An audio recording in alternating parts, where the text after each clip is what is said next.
pagiging mommy, napakahirap talaga kapag hindi mo magampanan yung tungkulin na dapat mong ibigay sa iyong mga anak.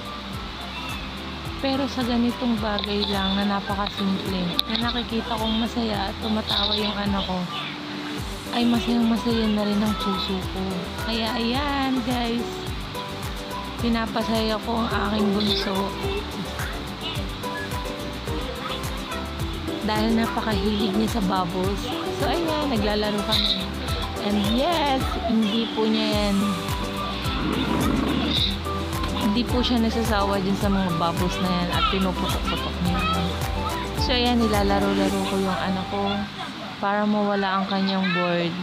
Dahil Sunday ngayon, meron nga po kaming get together ng aking family, ng aking mga magulang, at kami ay magsiswimming ng mga chikiting at ng pamangkin ko. Kaya guys, see you later. Ayan guys, on the way na nga kami, papunta na kami sa aking nanay, sa aking mother Kels, at kami ay bibili lamang ng mga gagamitin nila sa pagsiswimming at ibang things nila. At ayan ang aking dalawang anak na napakaganda.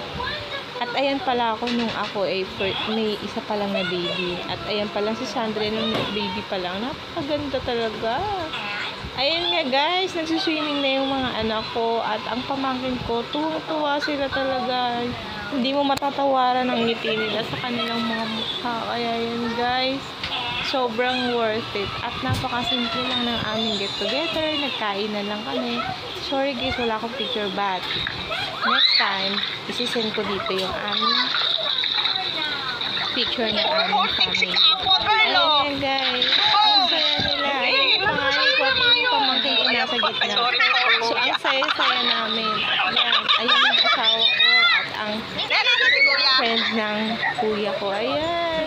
So ayan, napakasaya nila kayo guys.